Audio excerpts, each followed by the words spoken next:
I sat in my bay window and watched the kids playing outside for the millionth time. Every night I sat there. I listened to my favorite Billy Joel albums and watched the kids play. I saw Tommy Jones, Danny Frick, and Mark Fisher throwing a Nerf football around. A minute would pass, and Jimmy Spellman would come running in from the next street over to join them. Jimmy was my son. I wondered how I could let myself be in a situation where the only way I could see my son was out the window. I thought that if my ex-wife, Carrie, had known he was so close, she would have chased him home. He would always wave at me while watching him and smile. He was 10 years old, so he was old enough to get the gist of what had happened between his mom, me, and her lover. Her exchange. I think the thing that killed me the most was the way she told me about leaving me for Greg. I came home from work on a normal Tuesday and said, "Jim, I'm pregnant." I picked her up in my arms and wrapped her in a hug, telling her how happy I was. The only problem was that I didn't realize she was crying and didn't hug me back. Then I set her on the ground and was about to talk about us needing a bigger house when she interrupted me. "It's not yours, Jim. I'm leaving and moving in with Greg Allen." Greg Allen, the neighborhood asshole. The bachelor who drives a fancy Lexus and brings $200 bottles of whiskey to neighborhood parties. Who the hell does that? Just bring a case of beer, man, Jesus. As soon as I realized what she'd said, I left the house, walked the 2 blocks to Greg's house, and beat the cowboy shit out of him. He, of course, was surprised to see me at his door. I still don't understand why he was surprised. She was moving in with him and had already packed for herself and Jimmy, as I found out later. He should have expected to get his ass kicked. Anyway, the asshole called the cops, and I ended up getting locked up overnight. Carrie got a restraining order protecting her and Jimmy from me, and a week later I was served with divorce papers. I never got to directly ask her why she cheated on me. The Nerf football game ended when Mark got called in for dinner, and Jimmy blew me a kiss goodbye. I pointed to my mailbox on the curb and smiled when Jimmy opened it. He jumped into the air and shook his fist. I heard him yell, "Yes!" as if he was right next to me. I handed him a cell phone. My ex said he wasn't allowed to have one until he was 12. I agreed with her that he was too young. I just wanted to mess with her, and I'll deal with the consequences later. My sister said she would take the blame for giving it to him. He pulled out the note I left. "Jimmy, I love you more than anything in the world. But you have to hide the phone. If you get caught with it, tell your mom Aunt Jenny gave it to you. You have unlimited data, so you don't have to be connected to Wi-Fi to use it, and I have a card so you can buy games and stuff from the App Store. You also have a music subscription, and I've downloaded all of Billy Joel's music for you, so enjoy. I'm sorry I messed up and can't see you, but I miss you every day. My numbers are programmed, as are Aunt Jenny's and Grandma and Grandpa's. Please don't call my number unless it's an emergency. I'll get in trouble with the police. There's a number programmed under the name Mike. It's my number for another phone that can't be traced. You can text me on that number anytime, but don't call me Dad in your messages. Sorry, buddy, but this is the way it has to be for a while. Leave this note in the mailbox. I love you." The smile on his face melted me and I broke down. He crumpled up the note and put it back in the mailbox. He grabbed his phone, headphones, and charger and left the packaging behind. He yelled, "I love you," and ran off. Billy Joel was my favorite rock singer, and Jimmy and I always made fun of him. He'd say he hated him, but I knew he liked the music. Every once in a while, Jimmy would throw in song lyrics in conversation to see if I would pick up on them. Yeah, it's weird, but it was our thing. I remember when Jimmy got a D on a test and Carrie told him, "You're a straight A student." Jimmy, without wasting a second, replied, "I guess I think too much." I laughed and Carrie got mad, not realizing it was a play on the old "It's still rock and roll to me" lyrics. Like I said, it's weird, but it's our thing. I worked for a construction company as a jack-of-all-trades mechanic. I did everything from small cars to big cranes, and I've been doing it since I got out of high school. It was good money, and I had a winter vacation every year, which gave me a nice break. Carrie was a teacher. We met at a country bar and hit it off right away.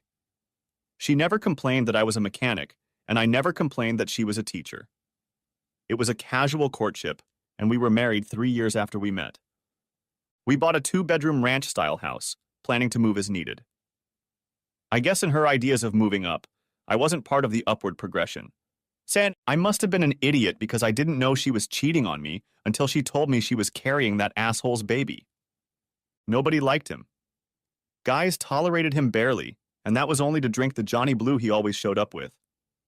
The ladies avoided him like the plague, I think all but Carrie. I never wanted to know why or how it started, but I was uncomfortable finding out. It was clear she needed more than a mechanic as a husband. It didn't matter that I had a stable union job with a pension and benefits. Hell, she never complained about money. We had a good amount, we went on vacations to Disney, and she bought herself all the clothes she wanted, so I was truly dumbfounded. The only hint that anything had changed was that she disapproved of my job for a while until the end. It didn't matter that I was making more money than her. No, I had become a grease monkey. The first time she called me that was when I was wiping my hands after an oil change. She walked past me into the garage and I grabbed her and pulled her to me to kiss her. I got dirt on her cheap cotton t-shirt and she was furious. "Damn it, Jim, it's a new t-shirt and you ruined it." I laughed. "Baby, it's a $5 t-shirt from Walmart. I'll buy you a dozen for another hug and kiss." I leaned in and she pushed me away. "Hurry up and finish this, you fat monkey. I have to go to the store." After that, she started calling me monkey when she addressed me. She called me by my first name to my face, but I quickly grew bored with the barb. She had been living with Greg for a few months now, and the divorce had just been finalized when I gave Jimmy the phone. The restraining order had been contested by my lawyer, but I'd screwed up and violated it by kicking Greg in the balls when he dared show up at my neighbor's barbecue with his family in his arms. I knew I should leave, but as I left, I hugged Jimmy and Greg made a shitty remark about the growing baby in Carrie's belly being his and called me a cunt. I lost my temper and kicked him in the crotch as hard as I could. Luckily, my neighbor and his wife told the cops that Greg was stopping me from leaving. I wasn't arrested for the kicking or for violating the restraining order. However, at the next hearing, they used the incident to prove that they still needed the restraining order. A month after I gave him my phone, we exchanged texts every day. They didn't include declarations of love or mention that I was his father, but I was aware of his daily life, which is what I wanted. I was surprised he hadn't been caught doing it yet, but we were having a good time. One night I heard the landline phone ring and it surprised me. I had never gotten a call on it, only messages from Jimmy. "Jimmy, you shouldn't be calling." "Dad, help!" he yelled. "Greg was hitting Mom and pushed me. I got a cut on my head from hitting the door. I tried to help her, Dad, but—" "Jimmy, I'm on my way. Get out of the house if you can. Run over here. I'll call the police to help your mom." He didn't answer. Instead, I heard rustling and Greg's screams. I rushed running towards their house. Screw the restraining order, I had to help my son. I forgot to call 911, but I still made it to his house quickly. I kicked in the front door and saw Jimmy crawling under the dining room table, trying to avoid Greg who was trying to grab him. I saw Carrie lying on the floor in the hallway. She was moving, trying to get up, but she was having no luck. I hoped her almost premature baby was okay, and then I wondered why I didn't care. Greg pounced on me in a rage. He clumsily tried to grab my shoulder. I ducked and pushed him through the door and onto the steps. He fell to the sidewalk, rolling on the grass and looking dazed. "Jimmy," I shouted. "Call 911 and tell them we need the police." "Okay." Keeping my eyes on Greg, I felt a touch on my shoulder. I turned around, ready to strike, but it was Carrie. "Jim, Stay away from me. I have enough trouble saving Jimmy from your piece of shit, or better yet, a man." She wrinkled her nose and stepped back. "Go check on Jimmy. He's bleeding. I told him to call 911. Make sure he did." She gasped and limped away, crying. She was in pain, and I felt like shit for being mean to her, but it wasn't my fault Greg lost his temper. I watched as he sat down on the lawn and collapsed again. I smiled, thinking he must have banged his head soundly on the sidewalk. It occurred to me that I wasn't supposed to be anywhere near the house, so I walked a few houses down. I figured I might as well follow that stupid order, even though I'd already broken it by helping Jimmy. I kicked Greg in the balls as I passed him. I was starting to like doing that. Trey Jackson, Greg's neighbor, laughed and followed me as his wife, Ziona, went inside to take care of Carrie and Jimmy. Another neighbor I didn't know was making sure Greg stayed put. "What happened, Jim?" he asked when I stopped and sat down on the grass about 200 feet from the house. "Jimmy called me for help and said Greg hit Carrie and pushed him. I ran over to help." "Jesus, we heard the screams, but we had no idea he hit them. I'm so sorry." "Don't worry about it." Then I laughed and said, "I didn't even have time to hit the bastard. He jumped on me and I just shoved him out the door." We laughed together, and then the police arrived with an ambulance. "Trey, would you mind telling the cops what happened? Let them know I'm staying here because of the court order." "Sure, Jim. I hope everything turns out okay. We all know you didn't deserve what happened." "Thanks, man." I watched the cops talk to Trey, another neighbor, and an already awake Greg. Trey pointed at me as one of the cops handcuffed Greg and put him in his vehicle. Carrie was carried out on a stretcher, and Jimmy came out holding Zion's hand with a bandage on his forehead. One of the officers gave me the finger, and I complied. He met me halfway and asked, "Are you Jim Spellman?" "Yes, sir." "What happened?" I told him everything, and he took notes. While this was going on, the ambulance left, and the car with Greg drove off. "Is my son okay?" He put his hand on my shoulder and said, "I think so. They're going to check him for a concussion and other possible problems related to the head injury." I nodded as he continued. "Mr. Spellman, I think we have to take you away because of the violation of the court order. I am awaiting a final ruling on this matter. Do you understand?" "Yes. I was supposed to help Jimmy, officer. Screw that piece of paper." His radio beeped and he stepped away from me. I'll never understand how they can communicate with those things. It just sounds like Charlie Brown's teacher to me. He turned to me and said, "Your ex-wife refused to address the order issue. Since what you did appears to us to be self-defense, you're free to go for now. That could change if the guy presses charges and they decide to have a judge handle it. Go home. Don't go to the hospital." "Yes, sir," I said, and went home, hoping Jimmy was okay. For a fleeting moment, I hoped Carrie was okay too, but I brushed that thought away. The next morning, I called my lawyer to let him know what had happened. He told me to do nothing further and not to contact either Jimmy or Carrie. "You'll be lucky if that asshole doesn't press charges," was his last word. I guess me kicking down his door didn't look too good for me, self-defense or not. I couldn't sleep worrying about Jimmy, so I called in sick to work. I also called my mom to see if Jimmy was okay. She was able to contact Carrie and called me back to let me know they were both okay. Carrie was left at the hospital to make sure the baby was okay, and Jimmy was picked up by Carrie's mom and dad. I always liked her parents. They were good people who took my side during the divorce.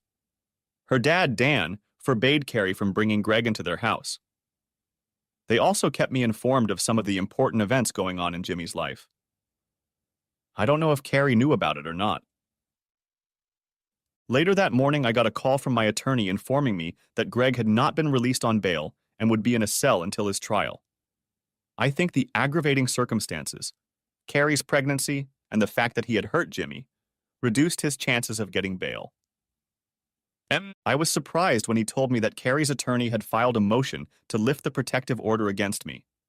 I would be notified of a court date for that. I fell to my knees and burst into tears, realizing that I would soon be able to hug my son again. Carrie called me several times over the next 2 weeks. I wasn't going to risk ruining my relationship with the court, so I didn't return her calls. She left no messages other than asking me to talk to her. When court time came, I got a haircut, bought a new suit, and shaved off my beard. I needed to make as favorable an impression as possible, and looking like I had been living in the woods for 6 months was not something I wanted to do. The judge didn't play games and didn't just sign a dismissal of the case. She asked a lot of questions, and most of them had to do with why it was safe for me to be around then, and not before. I felt like she was trying to find out if Carrie was lying or if I was coercing her. Thankfully, after all her questions were answered, she rescinded the order, and I was able to see my son again. And then Carrie came up to me as we were leaving the courtroom and said, "Thank you for coming to our rescue that night. If you hadn't come, I don't think the police would have gotten there in time. I think he would have killed me. That's how enraged he was." Yeah? Well, I would never let my son get hurt. I would never have put... Don't say that, Jim. I know it's all my fault.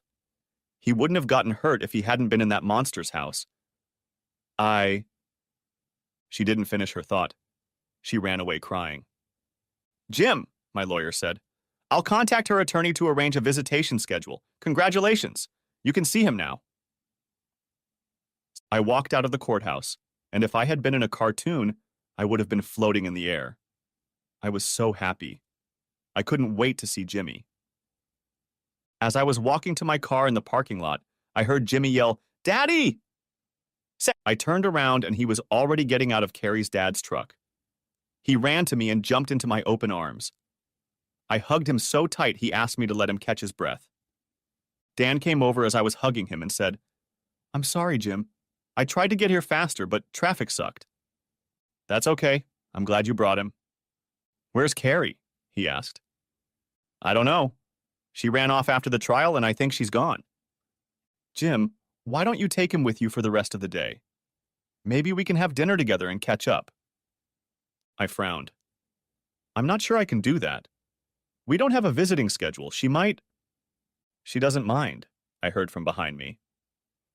I turned around. Tears were streaming down Carrie's cheeks. "Come on, spend some time together," she said. "If you want, I'll bring an overnight bag and he can stay the night."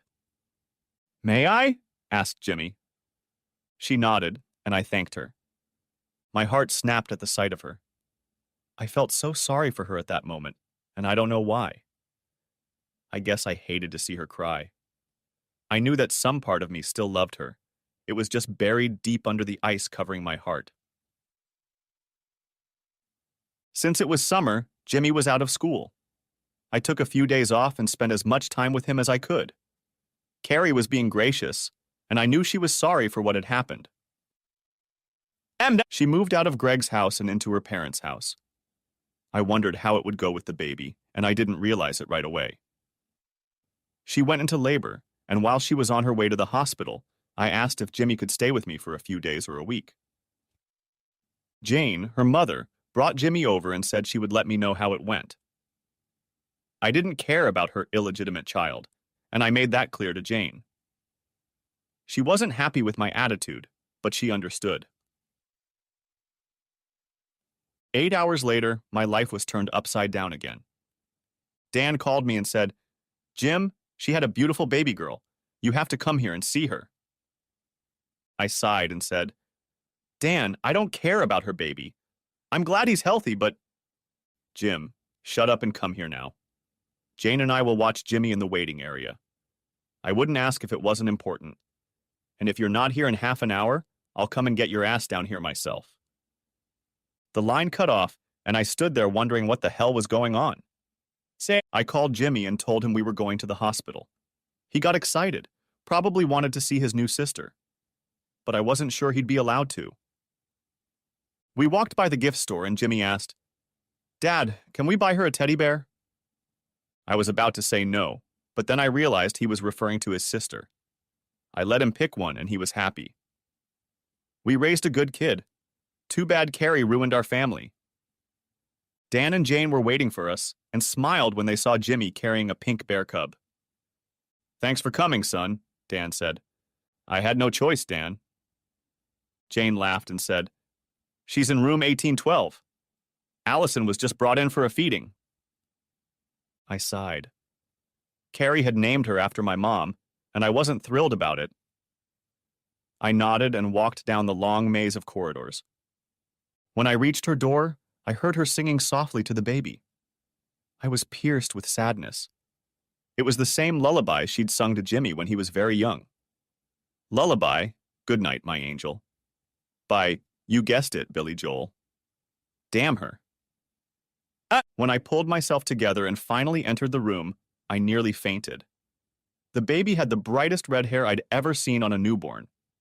Carrie didn't have red hair, and neither did Greg. I have red hair. When Jimmy was born with blonde hair like his mother, I looked into how it affects a child if one parent has red hair and the other doesn't.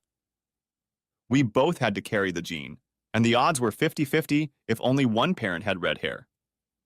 The child could have red hair if neither parent had red hair, but there was only a 25% chance of that happening if both were carriers of the gene.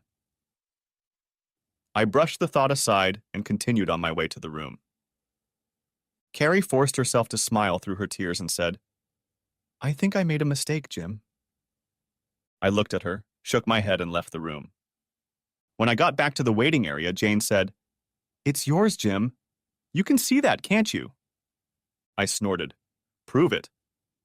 Dan laughed. "That's why you're here, son. They already gave the order to the lab for you to turn in your saliva or whatever they do to test your DNA. You just have to go downstairs and do it." I shook my head. "It's not going to change anything. She broke my heart." "That means everything, Jim," Jane pondered. "Everything." 3 days later, Jimmy was eating cereal when I walked into the kitchen. "Any plans for today, Daddy?" "Just the usual Saturday chores, buddy. Mow the grass, tidy up the garage, maybe even wash the car if I'm feeling froggy." "Why?" "I was hoping you'd take me to visit Allison." I looked up from my coffee and he got nervous. Carrie was leaving the hospital that morning. I wondered if he knew that. "I understand you don't want to visit her, Dad. You can just drop me off at Grandpa's and not come by." I fake smiled and said, "Sure. If you want to spend time with your mom and little sister, I understand." "Dad, I was wondering why you don't want to see her. Allison, I mean." "Do you know why your mom and I split up?" "Because she wanted to be with that asshole." I laughed and said, "Right. Allison is their kid, not mine." "Are you sure? I mean, she has red hair. Doesn't that mean she's your daughter?" I sighed. "I did a test to find out. I'll probably find out today or Monday." Jimmy looked sad, but then smiled. "If she's your daughter, will you love her?" Wow. I wasn't prepared for the Inquisition to get to this point. "I love you, son. If Allison is going to be my daughter, I will love her just as much." "What about Mom?" he asked. I laughed and filled my mug. "I'm sure your mom will love her either way." "Yes. I meant, will you love your mom?" I didn't even think about the answer. "Your mom hurt me the worst pain a wife can inflict on her husband, Jimmy. She got pregnant and left me for another man. The love I used to have for your mom is gone. She left me." "Dad, that night you helped us wasn't the first time he hurt Mom." "What do you mean?" I was shocked. "I've heard him hit her before, and they yelled a lot." A tear rolled from Jimmy's eye. I hugged him and asked him, "I was never told what that fight was about. Do you know?" "Because of you. He was always belittling you. Mom told him to shut up and said he wasn't half the man you are." "I'm sorry about all that, son. She chose him over me, and she'll have to live with that for the rest of her life. Believe me, if I had known you were in danger, I would have done everything I could to protect you. And your grandparents, too." "Why did she do that, Dad?" I let him go and we sat down. "I think she didn't want to be married to a mechanic. She wanted a colorful life with nice cars and a nice house. She wasn't satisfied with what I could give her anymore." "That's silly." I laughed and said, "Sometimes adults make stupid choices, buddy. We're only human." He smirked and said, "Don't forget your second wind." I popped my head up. "Excuse me?" "You figure it out," he said, and jumped up from his chair. "I'm going to go get dressed." He was out of the room before I realized it, and I knew I was in for a battle if he wanted me to take his mom back. I didn't see it coming, daughter or not. Damn Billy Joel. As I led Jimmy to the door, Jane answered with Allison in her arms. Hey, Jim, have you heard from the doctor yet? No, I replied, trying not to look at the beautiful baby girl in her arms. Grandma, can I hold her? Asked Jimmy. Sure, baby, but you have to sit up. That way I can safely move her into your arms. Babies are very fragile. Okay. He ran into the house and she laughed at his enthusiasm. Come on in, Jim. I'll get you a cup of coffee. No, thanks, Jane. I've got some chores to do around the house. I'll come back and get it when it's ready. She frowned, but I didn't care. I couldn't be around Carrie, and I certainly didn't want to get attached to a baby. Well, not until I got that damn DNA test. As if karma was trying to screw with me, I got the call as we stood on the porch. I'll take the baby inside and leave you two alone, she said. Jim Spellman, I answered. Mr. Spellman, this is Amy from the lab at St. Alex. We have the results of your DNA test. I took a deep breath, not sure if I wanted to know or not. Okay, what's the verdict? A positive match. We can confirm your origins to the exact... I interrupted her and pressed the end button. I lowered myself onto the swing that stood in front of the large window overlooking the courtyard. I couldn't believe that bitch was pregnant with my baby when she left me. I wanted to scream. I wanted to hit something. I wanted to run. But I knew I couldn't do any of those things. I needed air. I had been outside before, and the air wasn't any fresher. It was like someone was sitting on my chest. The next thing I realized was that I was crying. Not sobbing, but tears were running down my cheeks.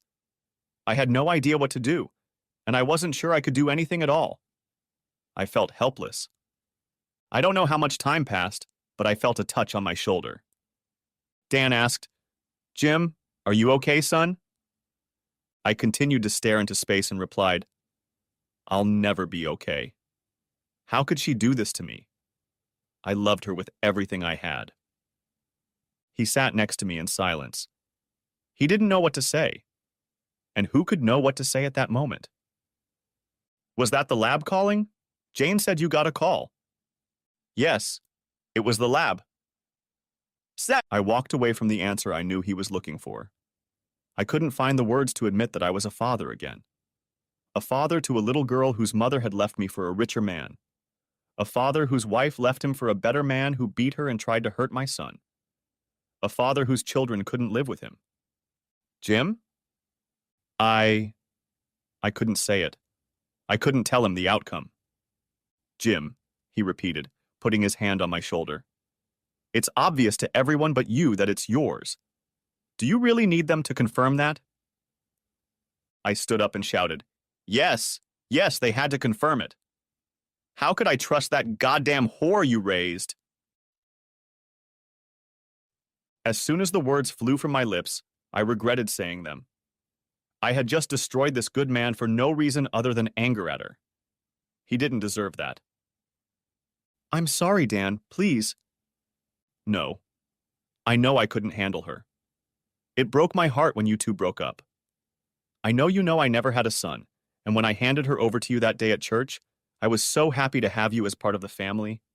I love you like you popped out of Jane. Dan, I'm so sorry. I know, and I feel the same way about you and Jane.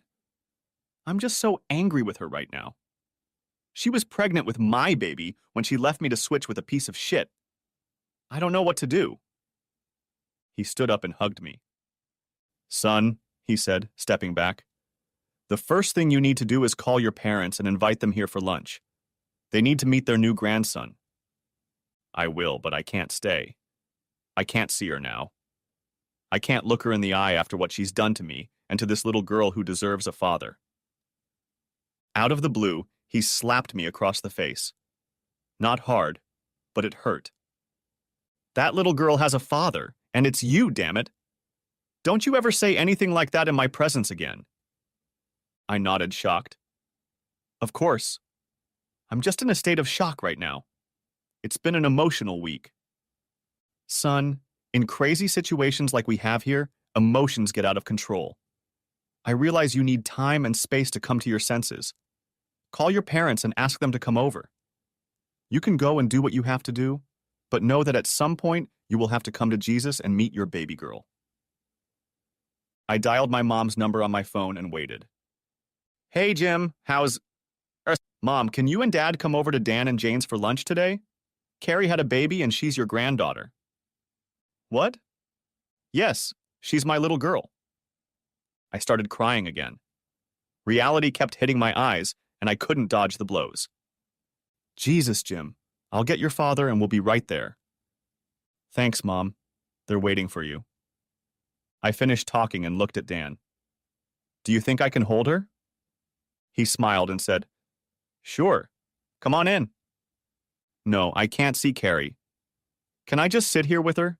Me, Jimmy, and Allison? Sure. I'll go get them. I sat down on the swing and waited. I was starting to shake with nerves. I changed my mind and was about to leave when Jane came out and handed me Allison. My Allison. She was asleep and didn't move when they put her in my arms.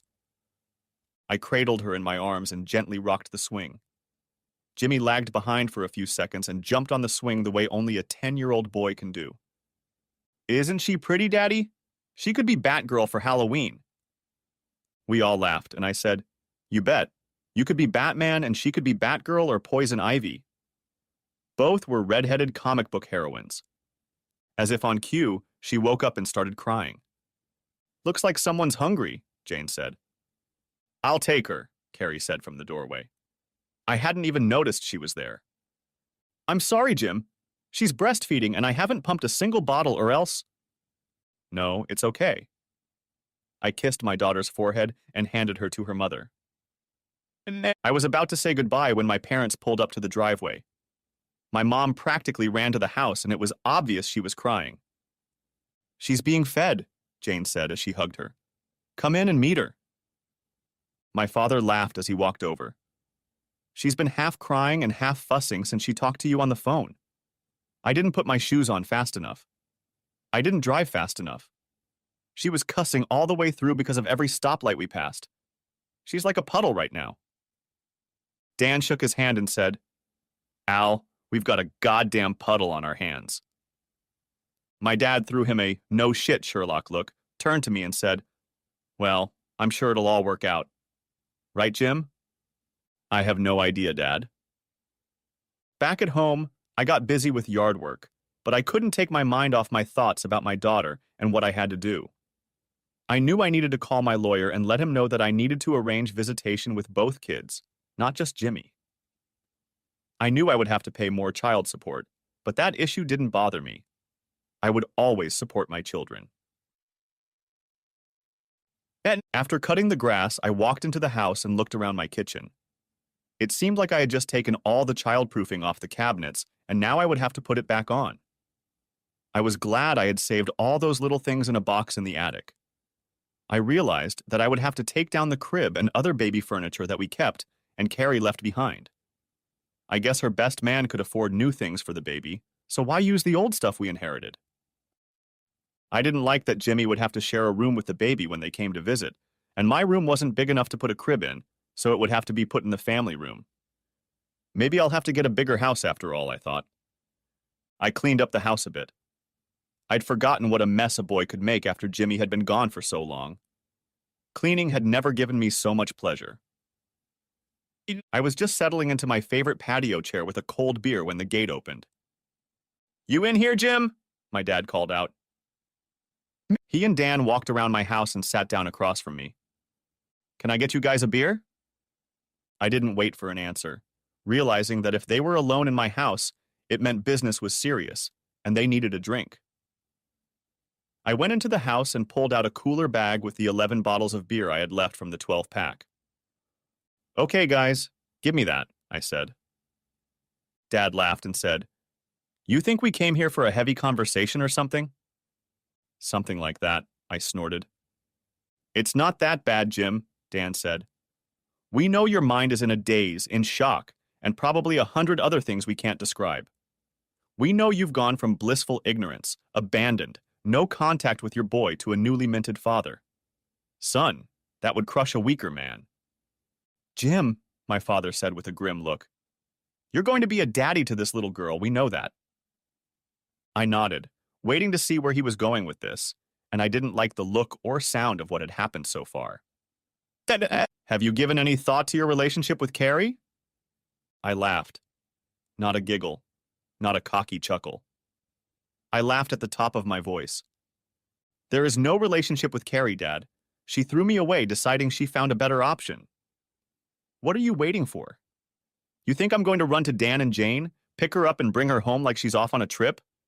Are you out of your goddamn mind? No, Jim. Not a chance in hell. Do you understand? Not one, not one, not one, not one, not one. I'm not the one for her, and having another baby with me won't change that. She thought it was his child. That's why she went to him, Dan said, defending his slut daughter. Are you listening to yourself? I don't know if I was foaming at the mouth, but I'm sure saliva was flying in all directions as I yelled at them. She thought it was his baby. How could she allow the possibility of having a child with another man if she didn't do it with him before she left me? She cheated on me, and who knows for how long. She betrayed me.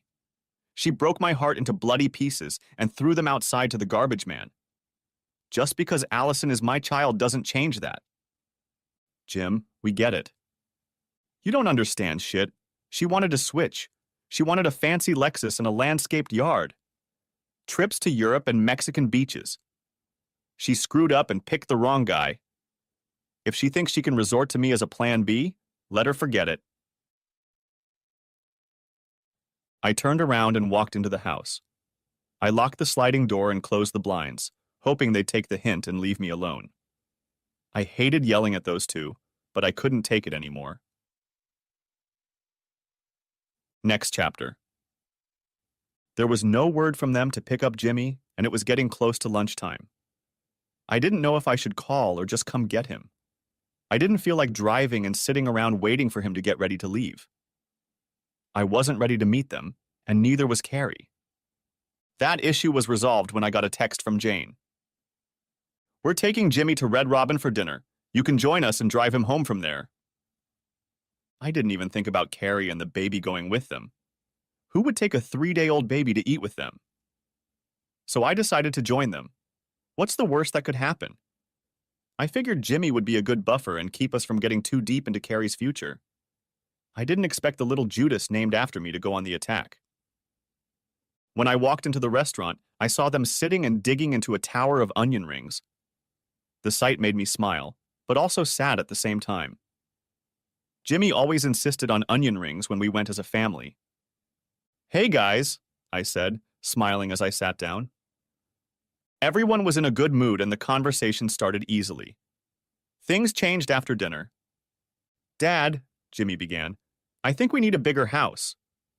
I laughed and said, that's what I thought. I can't imagine you and your sister sharing a bedroom when you come to visit. No. Jimmy, calm down, Jane chided. We need a bigger house so Mom and Allison can move in and we can all be together again. I don't want to go back to Greg's house. Son, you're never going back there, except to get your stuff, I said. He's going to jail. He smiled radiantly and said, Thank God. I miss my old room in our house. Dan frowned and said, Jimmy, didn't your mom tell you? Your mom and Allison are going to stay with us for a while. Your mom will find a new home for you to live in very soon. If that's the way it is, I want to stay with Dad. Why can't I do that? Jimmy, it's complicated, I said. The judge gave custody of you to your mom. I'm very lucky that your mom is letting you spend the last few days and the next week with me. That's not fair, Daddy. Why do I have to suffer? I looked at Dan and Jane for help and saw that from the looks in their eyes, I was alone. Parents versus grandparents, I guessed. Jimmy, you're too young to realize this, but it's not fair to me either. One day I had a beautiful family, and the next day I lost you, your mom, and my whole life. Jimmy, I lost everything I loved, with one sentence from your mom, when she told me that asshole, Greg, got her pregnant and she was leaving me. She broke me. That's too bad. Jimmy! Dan and Jane shouted in unison. Now they've stepped in, I thought. She knew she'd made a mistake. That's why they had the fight. He was a jerk who lied to her all the time. Whenever he slapped her, she'd sleep with me and tell me she missed you too. She made a mistake, Dad. Like the song says, she's only human. She has a second chance. I shook my head. The revelation that she missed me living with that jerk was a new development, but I couldn't let Jimmy think we had a chance at his fantasies.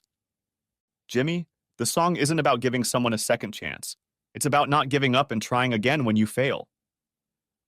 As soon as the words flew off my lips, I knew what he was going to say. And he didn't disappoint. See? You give up. You don't try again. I took his hand and said, Son, if I could go back in time and change what I did to make her leave me, I would do it in a heartbeat. I loved your mom more than anything in the world. When you came along, my life became complete. I had everything I could ever need. I had the world hanging on a string, and your mom cut that string. I'm not saying this to make you mad at her. She loves you as much as she never has and never has stopped. I'm telling you this so you can understand how I feel and why I can't just take her back. Dan spoke up. Well, I think we should call it a day. It's been a long day. I looked up and nodded. That's a good idea. Let's go home, Jimmy. Jimmy didn't calm down. We had a conversation like this once a day while he was with me. Eventually, he tried a different tactic and became more polite and dispassionate, but it still didn't help. 10 days after Allison was born, Carrie showed up on my doorstep. Hi, Jim. Can I come in? I waved and called out to her. Jimmy, your mom's here. When he burst into the room, it was like a herd of elephants running through my little house. Hi, Mom, he shouted, nearly knocking her over with his hug. Where's Allison? She's visiting Grandma and Grandpa Spellman. Oh, good. He ran off to his bedroom. I turned around and asked, Are you here to take him home? I'll go get him ready. No, Jim. I'm here to talk to you if that's okay with you. I don't think I hid my frown well enough as I gestured for her to sit down. Can I get you something to drink? I asked, feeling awkward about her sitting in the same room with me. No, thank you, Jim. Due to circumstances, I never got a chance to talk to you before the divorce. Circumstances? You mean that shitty restraining order you put on me that almost cost me my job? She frowned and looked away. That was Greg's idea. He wanted revenge for your assault and... Assault? Jesus, you have some serious reality perception issues. It wasn't an assault, it was retaliation. He took my wife and I had to act. You didn't have to kick him at the barbecue. All right. Probably not, but he also didn't need to tell me I was a cunt in front of Jimmy when I tried to walk away and honor your court order. You knew I was going to be at that party. You shouldn't have gone there. She looked away again and said, You know, he was in trouble after that punch. You probably tore a blood vessel or something. He never told me what was wrong. I laughed, and I can't recall a time when I've laughed harder. It took a few minutes before I calmed down enough for her to continue what she wanted to say. Get to the point, Carrie. While I appreciate what you've done for a year with this information, I'd like you to leave as soon as possible. She sighed and continued. You keep telling my parents that I'm changing with Greg. That's not true. I was about to object when she held up her hand. I know I called you a grease monkey, and maybe it gave you that impression. I'm sorry about that. I have no complaints about your work. I never have. I know you're a great mechanic who is highly respected by your coworkers. Unfortunately, Greg always called you grease monkey, and I used to disrespect you. You have no idea how much I regret that. Whether I believed her or not, the look on my face must have said I didn't. I mean it. I'm sorry I disrespected you so much. Whatever you say, Carrie. Apology accepted. Anything else? Yes, plenty. I stood up and said, Then I need a beer. I didn't bother to ask if she wanted anything. The time for hospitality was long past. When I returned to the living room, she was pacing like a death row inmate. Well then, I said, get down to business. She held up the picture of us taking Jimmy to Disneyland for the first time. Remember how excited he was when he realized we were at Disneyland. I'll never forget that moment of sheer joy we all experienced. I nodded while a tear rolled from her eye. I never loved Greg. In my hormone-clouded mind, I was pregnant with his child, so I had to be with him to raise him. My mind was such a mess that I didn't even think about the fact that she could be your child. I don't even remember doing it with you while he and I were having an affair. I laughed. I don't know if I found the outrage she was talking about funny, or if the memory of us doing it had knocked her out. It was just before Christmas. You came home from shopping with my sister and you opened a few bottles of wine. She passed out on the couch and I carried you to bed. I'm not surprised you don't remember anything. You were very drunk. She nodded her head. I notice you're trying to blame the divorce on hormones. It certainly wasn't hormones that got you into his bed. She shook her head negatively. To my eternal shame, I bought into his delusions and let him seduce me. If it's any consolation, it wasn't a very long affair. The first time was on Black Friday. After that, I met him every Saturday morning when you left for work. We stopped when you had winter vacation before New Year's. We started again when you went back to work at the end of February. And by St. Patrick's Day, you found out you were pregnant and left me. I knew I was pregnant in February. I decided that Allison was Greg's baby and I had to tell him. He was so excited that he started planning our life for when I would leave you. Up until that point, I hadn't even considered leaving you for him. He convinced me that we were good together and I should divorce you and let him raise my child. It was the stupidest thing I've ever done in my life, much stupider than what I did to him the first time. I crossed my legs and leaned back. So? Jim, I never stopped loving you. I was stupid and messed up our lives, but I never stopped loving you for a minute. Yeah? You loved me every Saturday when you hired a babysitter to watch Jimmy so you could entertain that bastard? Did you love me when you said you were divorcing me? That doesn't sound like love to me. She began to sob. Okay, Carrie. You've told me your story. Now you can go. She shook her head in refusal and whispered, Please give me a second chance for Allison's sake. Okay, you should go now. I appreciate you letting Jimmy stay with me more than you can imagine, but I can't listen to nonsense about you coming back. It's not going to happen. I couldn't blame her for asking. She was in the shit without a paddle after losing her lover. She could only hope that I loved her enough to forgive her and take her back. I knew I still loved her on some level, but I couldn't imagine myself accepting her back. It didn't matter how many people, including my son, thought I should do it. Next chapter. I sat by the window, listening to Billy Joel and watching Jimmy play. I reflected on how my life had turned in the last 2 weeks. I should have been happy just having Jimmy back in my life, but things had turned out differently. I had a daughter that I never had the chance to fall in love with while she was in her mother's womb, but I fell in love as soon as I saw her. The problem was that when she was only a week old, I never got to see her. I couldn't imagine having such an emptiness in my heart over my baby Allison. I really wanted to go to Carrie's parents and see her, but I didn't want to see my ex, especially after she begged me to give her a second chance. I had gotten a call from my attorney the day before, and he had drawn up a standard visitation schedule for both kids and a modified child support agreement. They had to coordinate it with Carrie's attorney, or we would have to go back to court. I was hoping Carrie would be polite and not drag me back to court, but I had a hunch it wouldn't go painlessly. The only leverage I had was her desire for a second chance, and I dashed her hopes for that. "Hi, Daddy!" shouted Jimmy, running into the house. "Do I have to go back to Grandma and Grandpa's house today?" "Yes, your sister's schedule works out now, and your mom got into a rhythm, so she can take care of you both now." "Why can't I stay here?" "We've talked about this, Jimmy. Your mom has taken custody of you, and there's nothing I can do about it. I'm just happy I can see you now." "Me too, but what about Allison?" "We'll get that sorted out soon. I want to see her as much as I wanted to see you when I couldn't." "What's for dinner?" I laughed at my child's ability to change the topic of conversation to food. "How about we grill some steaks?" He frowned and asked, "How about we go out for pizza? We can pick up Allison on the way." "Allison can't eat pizza yet, buddy. She's going to be breastfeeding for a long time yet." "Okay, then we can take Mom with us so she can feed Allison." I shook my head. I know what you're trying to do.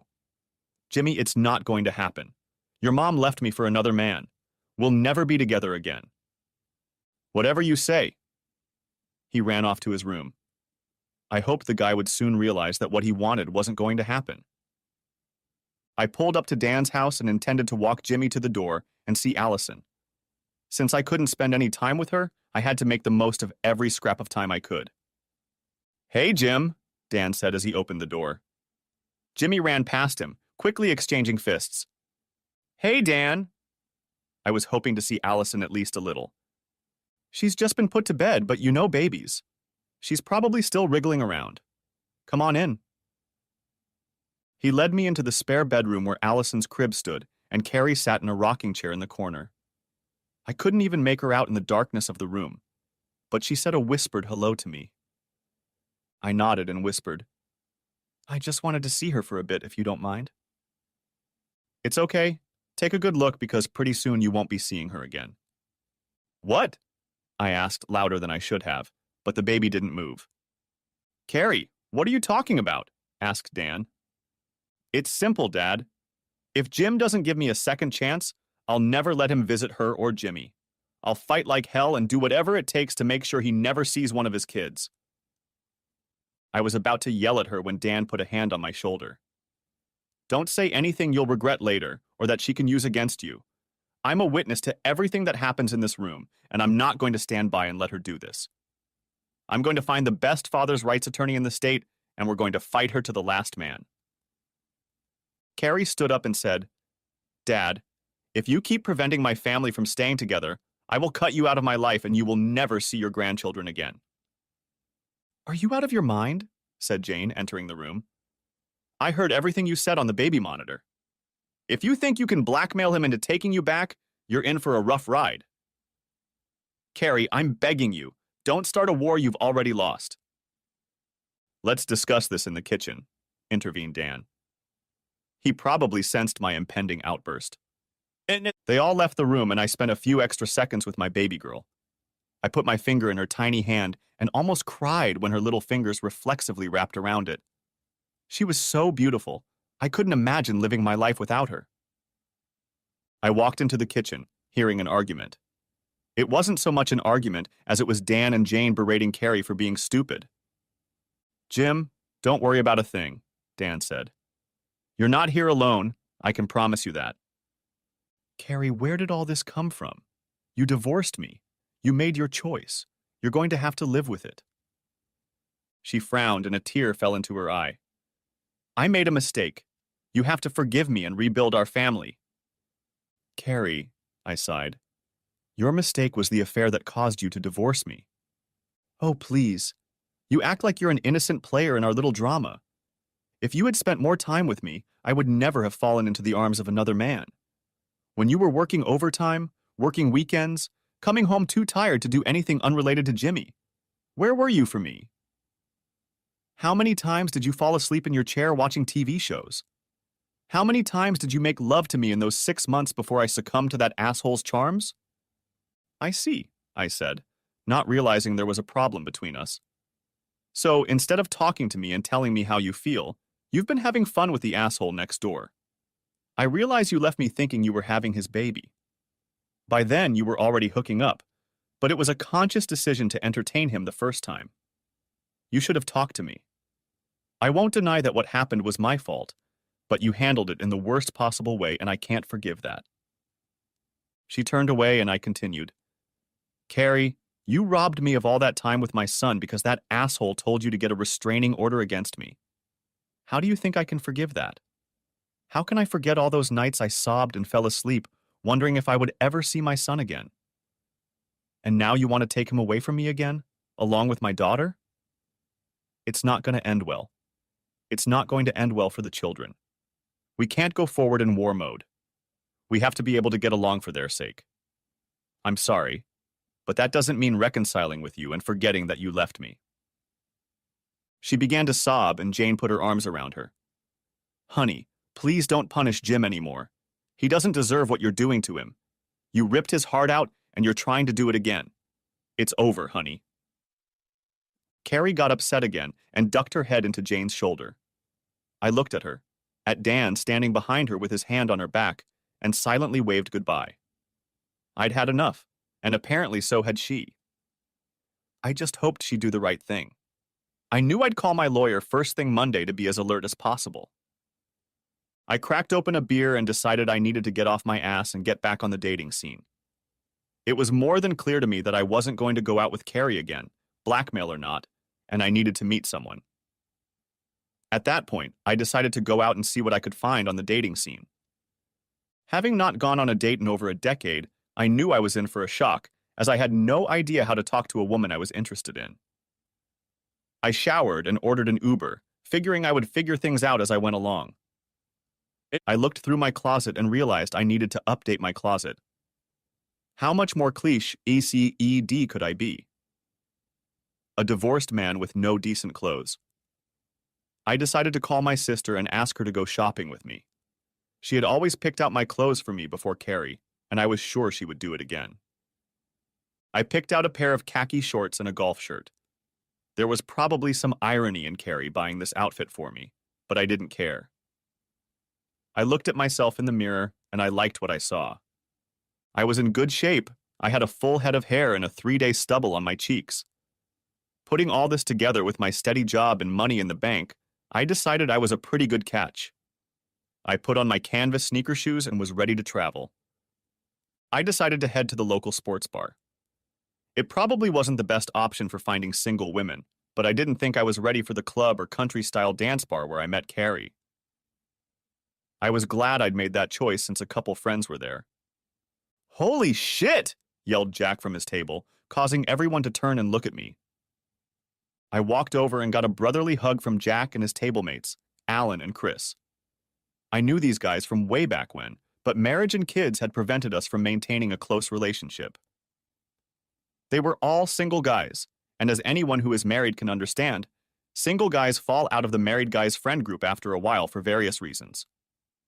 "What's up, men?" I asked, signaling the waitress to pour a glass. "Same shit, but different story, Jim. I heard you got divorced." I nodded as the waitress placed the glass on the table. "Bring another pitcher, please." "This sucks, man," Chris complained. "What happened?" "She tried to switch and divorce me, but things turned against her, and now she's trying to get me back." They all laughed, and Jack said, "Ah, so you've decided to find a replacement before she gets her hooks into you again? Smart." I laughed. "No, I'm not going back, but I think it's time to get out again." Alan smirked and said, "Maddie is single for the first time in our adult lives. Steve cheated on her and she kicked him to the curb last year." "No shit?" "Maddie Ross was one of the it girls in high school, and I and all the guys had a crush on her. She dated Steve Clark all through high school and got knocked up before she graduated college." "She's here," said Jack slyly. "She and Heather Scott are playing a trivia game at the bar. They're sitting by the dartboard." My gaze darted across the room, and there she sat. Her black hair framed her beautiful face perfectly. She didn't seem to have aged a day in the last 10 years.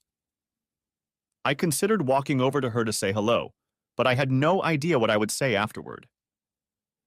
"Hey, since we're both divorced cheaters, do you want to grab coffee?" I decided to do nothing. Jack must have read my mind. "Hey, Jim, I've been itching to play trivia tonight. What do you say we go over to the other side and grab a table before it fills up over there?" "Say," I laughed and was about to guffaw when the others stood up. Chris said, "No one stands a chance against us. We are the kings of useless knowledge." I gave in to peer pressure and we found another table. It was time for another pitcher, so I called the waitress over and ordered a pitcher of golden goodness. Jack hummed and nodded toward the table where Heather and Maddie were sitting. I shook my head and asked the waitress, "Could you send a pitcher to the table with the blonde and black-haired lady?" "Sure," she said with a smirk. "Good luck." That got a laugh from the guys, and soon we were all laughing at how ridiculous I was being, trying to pretend I knew how to get a girl. I positioned myself at the table so that I could see Maddie's table. I was amazed at the way her eyes smiled when she laughed. She was still gorgeous. The waitress brought our pitcher, walked over to the ladies, set down their drinks, and pointed in my direction. I smiled and raised my beer in an airy toast. Heather laughed and whispered in Maddie's ear as she responded to my air toast. She shook her head in denial of what Heather was saying and turned away. Heather wagged her finger at me, and that's when the guys started urging me to go and talk to them. I took a deep breath and stood up. I knew I needed to get back in the game, and I had the perfect opportunity to get my first strikeout, so I approached as calmly as possible. Of course, that meant I was shaking and my hands were sweating profusely. Before I could say anything stupid, Heather took pity on me. "Jim Spellman, you're not doing a good job of buying drinks for the women's game. You should be delivering them yourself so you can be thanked." I smiled as they giggled at me. God, I felt like a 16-year-old kid again. "I'm sorry, Heather. I wasn't sure you'd remember me. It's been a while. Maddie, hi." "Hi, Jim. Of course we remember you. No one forgets the cute guys they went to high school with." I must have blushed because they started giggling again. "I thought you were married, Mr. Spellman. What would Mrs. Spellman say about that?" asked Heather. I raised my bare left hand and said, "Divorced for over 6 months now." "Sorry to hear that," Heather said, and Maddie sat up a little straighter. "I see you're married," I said, pointing to the rock on her finger. "Yes, for 5 years now. I married Kevin Carlson, and we have 3-year-old twin girls." "Nice. I have a 10-year-old son and a newborn daughter." Maddie asked, "A newborn? You said you—" I interrupted her. "Yes, she was pregnant with my child when she left me for her lover." Maddie looked at me in amazement. Heather said, "Surely that must be some story." "Well, that's probably best done at another time and place. I hear they have trivia tonight?" I hoped the change of subject was subtle enough. "Yes, we never miss that event," Maddie replied brightly. "Would you like to join us, or are your friends counting on you to lead them to victory?" "No, not at all. I decided to come today at the last minute. I didn't even know they were here." "That makes sense then," said Heather. "What is it?" "You didn't shave," said Maddie, making them both giggle again. I rubbed my cheek and said, "I guess I'm a little unshaven. I thought I had a bad boy charm." This time they laughed. Maddie said, "You can't be a bad boy in styling clothes." They kept laughing and I said, "Excuse me." I stepped back to grab a beer from another table. The guys threatened me with their fists, and Jack said, "Go get it, Tiger," which caused the others to laugh. They were probably hoping I'd failed so they could get another entertainment for the evening. Turning around, I saw the girls arguing. I walked back over and heard Heather reprimanding Maddie for chasing me away. I smiled inwardly, surprising them by sitting down in an empty chair. "Miss me?" They turned and smiled at the same time. Damn, Maddie was beautiful. It was all I could do not to look into her sparkling eyes. Maddie smirked and said, "Don't choke tonight. We're counting on you to win." "I'll do my best not to screw up." After several hours of playing trivia, we were 2 points ahead of a table of elderly people who looked like college professors. The host asked the last question and announced it was worth 5 points. This 1977 album contains the hits "She's Always a Woman" and "Just the Way You Are." I laughed and the ladies looked at each other perplexed. I took a piece of paper, wrote "The Stranger," and walked over to the presenter. Walking back to the table, I winked at the professors. "That was the easiest question of the entire evening," I said, taking a sip. "Maybe for you," Maddie said. "I don't even think I've ever heard those songs." Heather laughed and said, "At least I know they're Billy Joel songs." "Don't worry, ladies. I'm a huge fan of his, and this is one of my favorite albums." And then the host announced the answer, and us as the winners. We screamed and accepted the grand prize, a $50 gift certificate to the bar we were at. I let the ladies take it to pay their bill, which included food. Maddie said, "Well, I'm turning into a pumpkin. My babysitter doesn't want to stay until 12. I stood next to them and asked, "Can I walk you out?" They smiled and said in unison, "Please." As we walked, I was surprised when Maddie took my hand. I looked up at her and I swear her eyes sparkled. I felt on top of the world and hoped she would agree to go out with me. Well, here we are, Heather said. I didn't let go of Maddie's hand, but brought it up to my lips for a kiss, and then felt like a chump for doing it.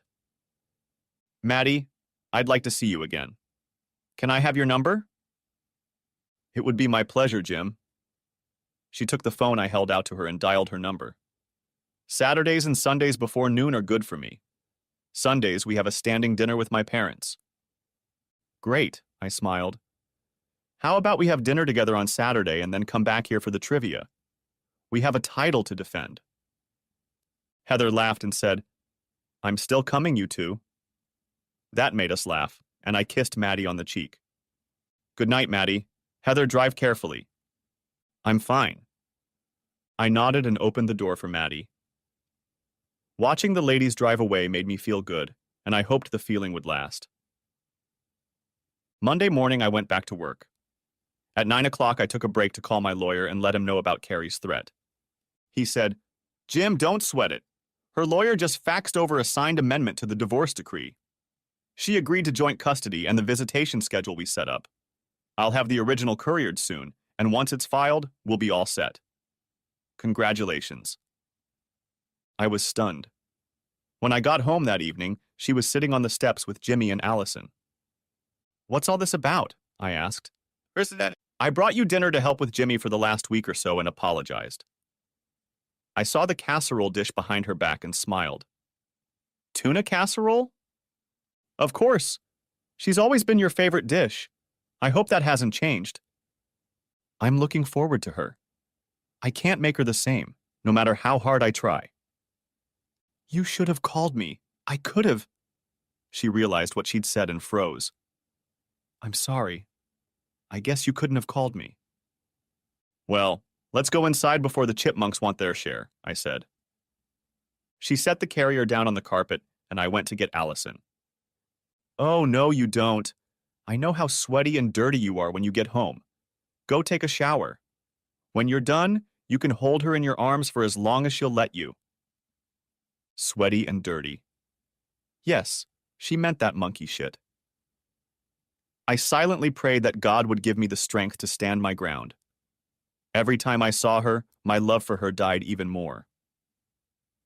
The conversation at dinner was light, and after dinner she told Jimmy to play in his room while we talked.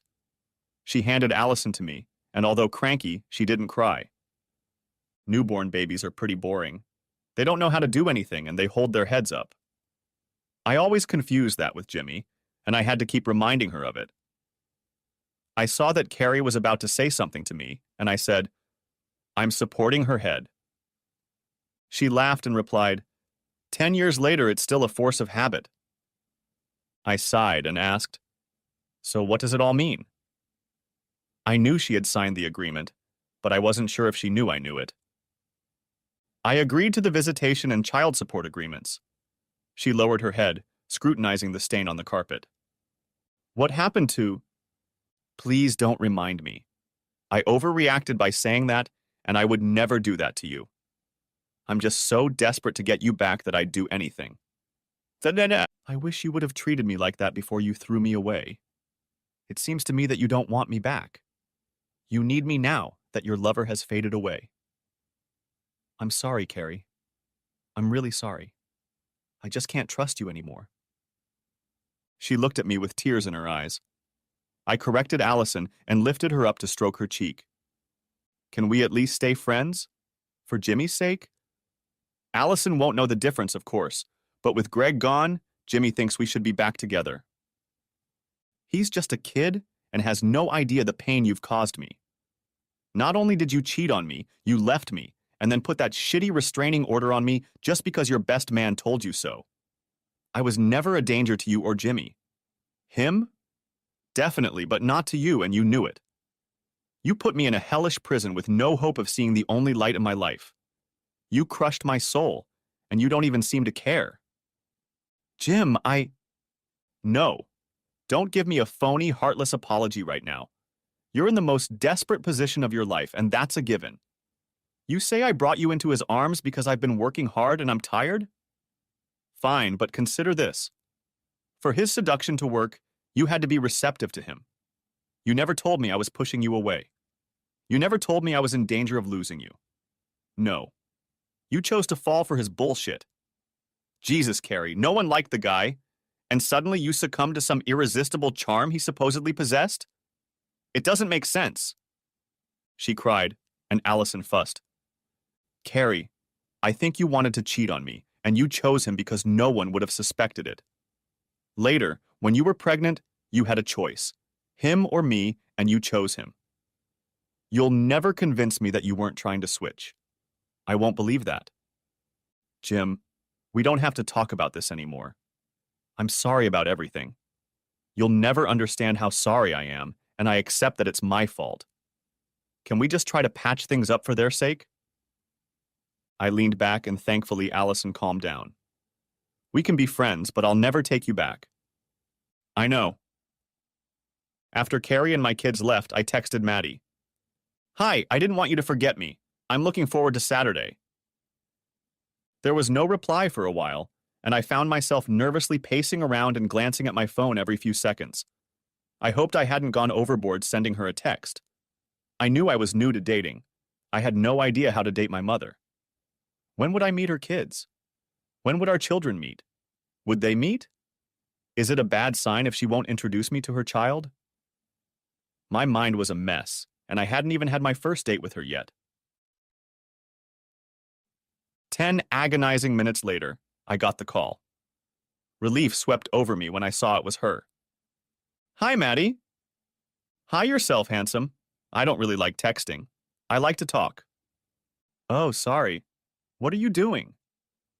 Just giving my baby girl a bath. Little one?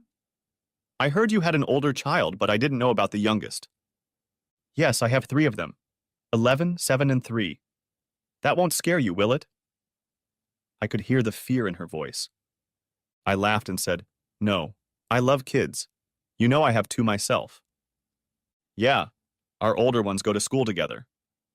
Really? That's amazing to hear. I don't remember seeing you at any school events. I used to have a pretty crappy schedule. I only recently started working first shift. For a long time, I worked second shift. At the hospital, huh? I remembered her telling me she was a CQA, CAN, or CNA, something like that. That's what destroyed my marriage. More accurately, it was ruined by my cheating ex-bastard, but he blamed it on my shift at work. Sorry about that.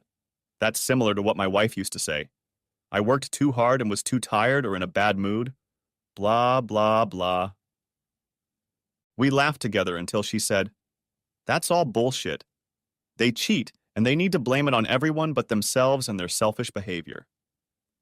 Do you know how many times I could have scratched my itch with anyone I picked up on the street? But I've never done it. I can't do that to my partner. Cheaters don't have that moral high ground. They find a way to justify what they want and get what they want regardless of anyone's feelings or the vows they made. Yes, she keeps trying to get me back. I have her, my son, and her parents all turning on me. I think it's finally gotten to them that I'm the victim in this story. We are the victims, aren't we? You haven't had any therapy or counseling, have you? No, have you? Yes, it helped a lot. I'll give you my boyfriend's name. He really helped me get past the wow, that's me feelings. You're so much further along than I am. At least you've realized that you need to move on. I sat at home like a prison until I got it into my head that I had to get back into the world of the living, both for my children and for myself. I laughed and said, Well, you and I are a good match. She laughed and replied, That's for sure. That's why I've been looking forward to Saturday ever since you kissed me on the cheek. Oh, shit. I have to go. Something's happened to my 3-year-old. She's crying. Sure, I'll talk to you soon. I smiled and put my phone down on the table. I loved the sense of hope I felt in that moment. Saturday morning, I called my sister. Hi, Jim, she answered cheerfully. Jenny, do you have some time this morning to go shopping with me? I need to update my closet. Oh shit, you have a date. I laughed. Yeah, I have a date with Maddie Clark tonight. Maddie Ross? Wow, she's gorgeous. I heard Steve really messed her up when he cheated on her. Called her a frigid bitch. I hope that's not true. Don't be an ass, big brother. I'm free all day. Do you want to meet for lunch at the mall and then we can go shopping? That sounds good. Let's meet at the Red Robin at noon. Next chapter. Mom is really excited to be a grandmother again. She just adores Allison, Jenny said as she sat down at a table in the restaurant. Yeah, she visits her at Jane's a lot. I know Carrie has left her with her mom a couple of times too. And how are you coping with all this? Better. Carrie's finally stopped fighting back, and I love that girl. She nodded, and we placed our order. So you're moving on with Maddie?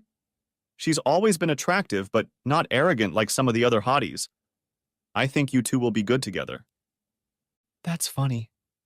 I went on a date last week just to see what it was like to go out on my own. I never imagined I'd find someone that night. It's almost too much. I really expected her to blow me off.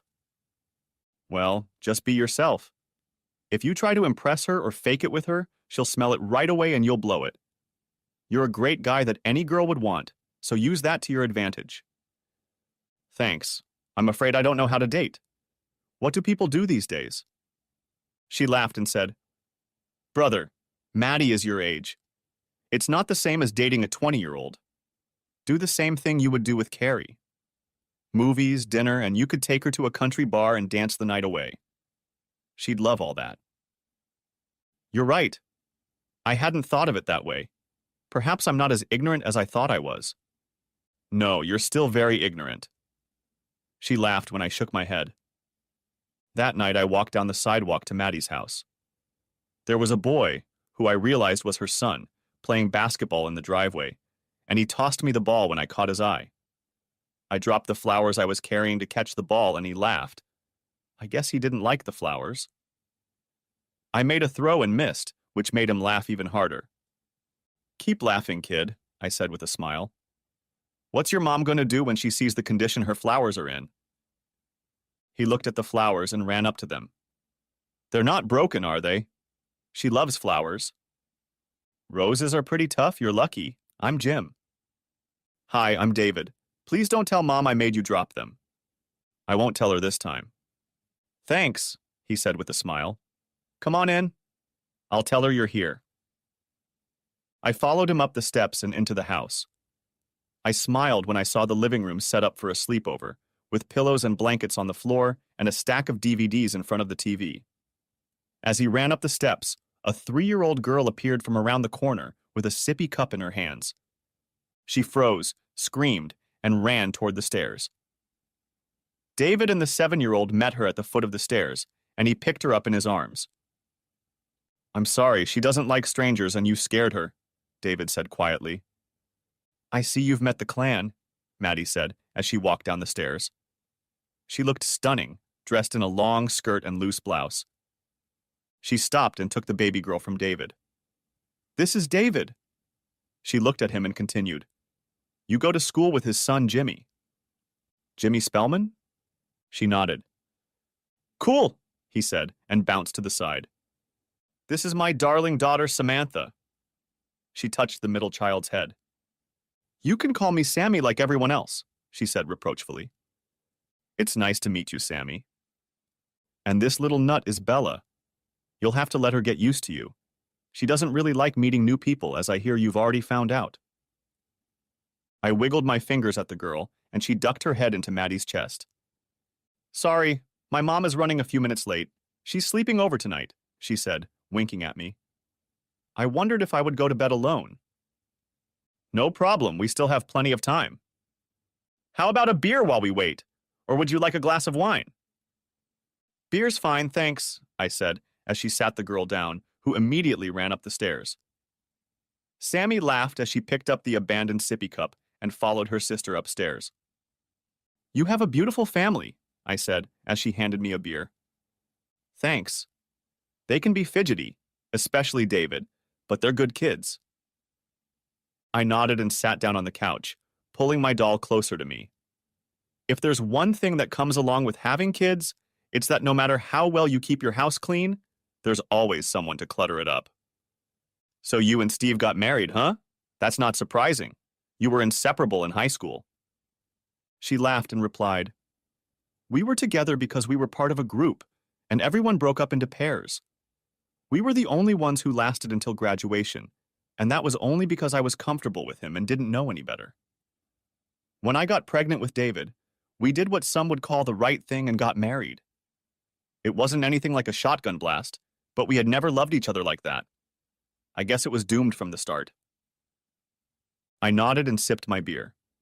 I looked at my watch and she asked, "Do we have an order we're going to be late for?" "We're not going to be late. I didn't mean to." She interrupted me. "You don't have to be so nervous. I've been looking forward to this all week." She smiled that bright smile that made her eyes sparkle and my boxers grow tighter. "Me too," I admitted. "I fully expected you to take me down last week.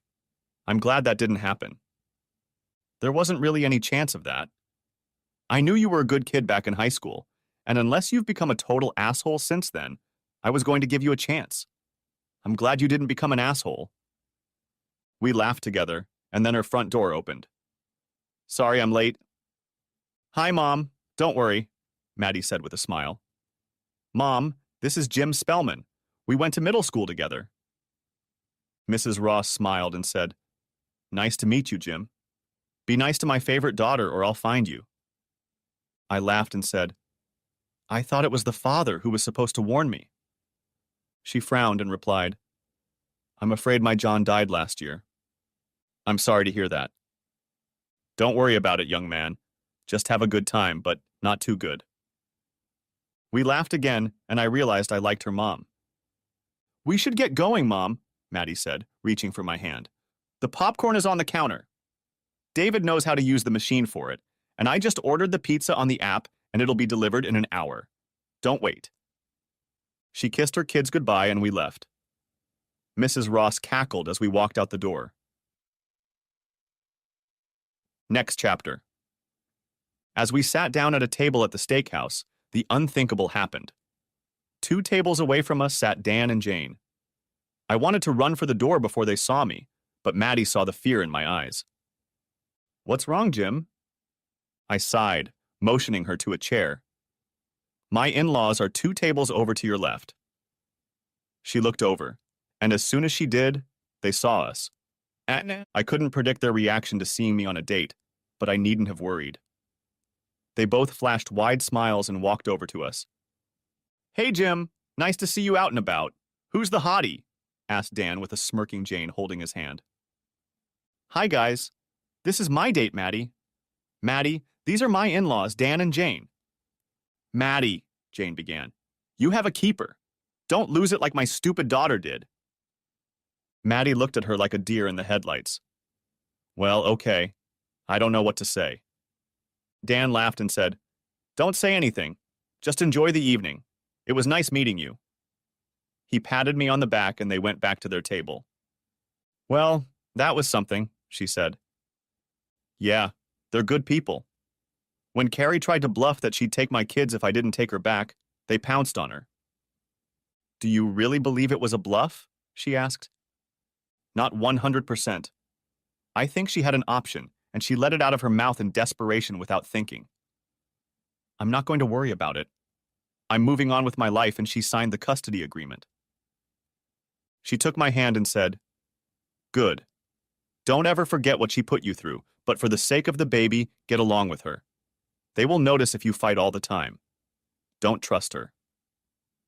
I nodded, and as the waitress approached, I asked her to bring a couple desserts for Dan and Jane. We walked into the bar and found Heather holding our table. Jack and the guys were there again and gave me a thumbs up when they saw that I made Maddie laugh. God, I loved her laugh. "So," Heather began, "where did you go for dinner?" "To Chop House," Maddie replied. "You won't believe this, but his ex-in-laws were there and came over to our table." "Oh, shit. What did you do?" "Nothing. They were nice and told me not to let him go like their stupid daughter did." "Wow. First date for the record book. Jim, are you ready to defend our title? You bet I am. I see the professors are back. I looked across their table. One of them nodded, and the other ran his thumb across my throat as if to say I was a dead man. I liked good trashy sign language. Well, we got lucky with Billy Joel's question at the end. We need to make a bigger hit tonight, Maddie said, bumping into my shoulder. No problem, ladies. We can handle it. And we did manage. By the last question, we were up by a 10-point margin. The host tried to cheat and made the last question 12th, but it was a question about some country and western singer that Heather was very fond of. As we walked Heather to her car, Maddie and I put our arms around each other's waists. She felt so good in my arms that I didn't want to let her go, and I hoped that what I was feeling would last a long time. Good night, guys, Heather said, as she hugged Maddie and then pressed herself against me in surprise. Drive safe, sweetie, Maddie said. As we watched her drive off, Maddie said, It's still early, and you have two options. One, you can take me back to the house and we can talk and continue to get to know each other better. Or you can take me back to your house and we can get to know each other better in a more fun environment. I'm not an idiot. I decided to take her home with me. Next chapter. Can I offer you a glass of wine? I have red and white or beer, I asked as we settled into my living room. White would be nice, it's chilled. Sure, it's not like I'm a savage. She laughed and took off her shoes, and I went to get the bottle of wine I'd bought, hoping to be in the situation I was in. Here you go, Mads. My favorite Pinot Grigio for my favorite girl.